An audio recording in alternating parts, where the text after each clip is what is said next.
All praises to Yahweh Bahashem Yahweh Shai. We're going to get right into this lesson. Power outages? I'm like, yes. I go, well, it looks like it's coming to the U.S. in 2 weeks. Now, let's connect the dots. We have tariffs, okay? Now, what have tariffs done? Go look at the port of L.A., the biggest port on the West Coast. It's fucking empty. Our supply chain is about to get now, nobody's noticed it. Maybe you've noticed some prices on groceries go up. But you haven't gone to the store yet and noticed that nothing's on the fucking shelves. Remember in 2020 when there was a virus that spread everywhere and there wasn't even fucking water on the shelves? Well, what happens when there's no food on the shelves? There's no water on the shelves. There's no toilet paper. There's nothing on the fucking shelves. And there's nothing coming to replace it because of the supply chain issue. Well, that seems like something we're about to feel now. And on top of that, wait a sec. There might be a cyber attack on the US in under 2 weeks. They've been prepping us about it. You know, if you go online and you look up, hey guys, prepare 72-hour kit, they're doing that in Europe from March 25th of this year. We're way past March, and now there's a cyber attack in Europe. They were literally prepping it. Guess what else they've been prepping us for?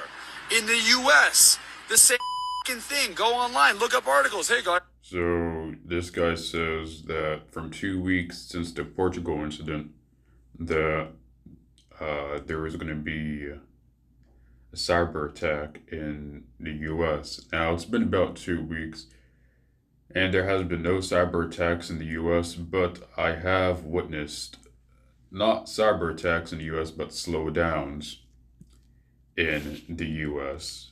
Right? As you can see, it says giant debit cards not working. Right? Now, as it says right here, giant grocery store issues update on payment systems outage. Right. So, there was a time where Giant was just unable to accept debit cards and credit cards, and the only thing you were able to use was cash or Apple Pay. So even though there wasn't a cyber attack, it has hit a food chain like Giant, where there was slowdowns. So we may not be getting. Of course, we're going to be getting a cyber attack, probably, most likely, but we're probably going to be experiencing more slowdowns when it comes to traditional forms of payment first before we get hit with a cyber attack. Now, I want to talk about India, where India has just striked Pakistan. It says Pakistan vows retaliation after Indian strike over tourist deaths. Right? So, I'll say this. It's very crazy how this war seemed as though it started out of nowhere. But it seems like this war is going to escalate, and it's going to escalate pretty fast. Right? If you ever notice something, a lot of these wars are starting to escalate pretty fast and are starting to become like a domino effect. Right? So you have Russia with Ukraine, you have Israel now tempting Iran, right? And the reason why I'm bringing up this India and Pakistan war too is that we also get a lot of our stuff from India, I think like rice. So expect there to be a supply chain shortage on the shortage of rice, right? So when all these countries go to war, when all these nations go to war, it's gonna affect us not just economically, but it's gonna affect us uh, in, when it comes to the belly, because there's not gonna be much food on the shelves any longer, especially since you know, Slovakia, especially since these nations are at war. And India is more of an ally, I believe, to China and Russia than it is to America. So don't be surprised if India just stops doing their exports to America either. Right? So it says right here,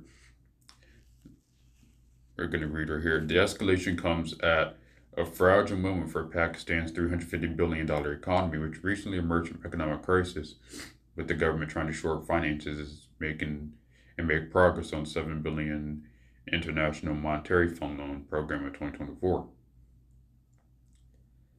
Now, we're going to go right here and we can skip it. For the blatant mistake that India made last night, it will now have to pay the price, Pakistan Prime Minister Shehbaz Sharif said in a televised address.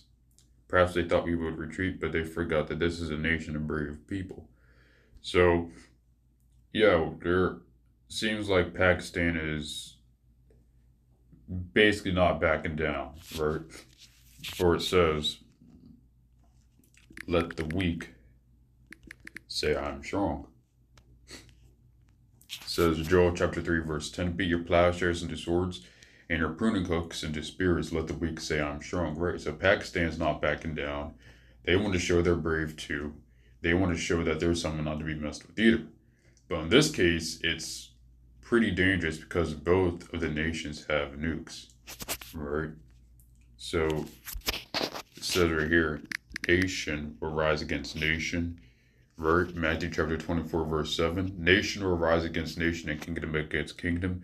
There will be famines and earthquakes in various places, right?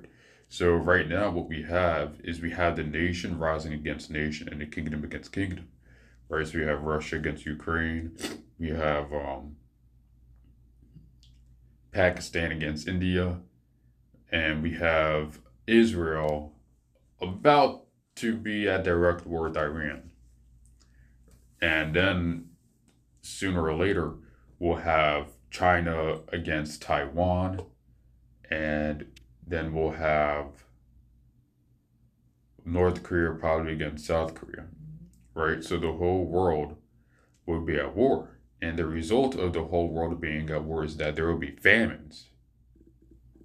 So we're about to experience a great famine in these coming up days and earthquakes in various places.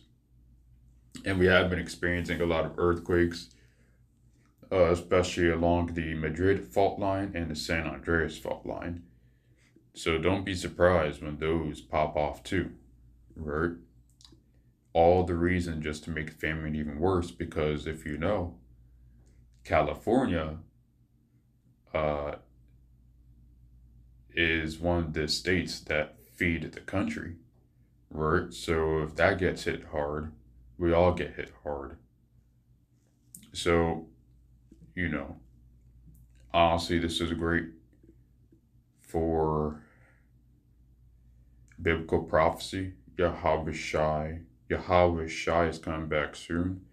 And all praises to Yahweh Bahashem, Yahweh Shai. And I hope this lesson was very edifying to the elect and hopeful elect. And thank you to the elders, apostles, and brethren who help teach you this truth. Shalom.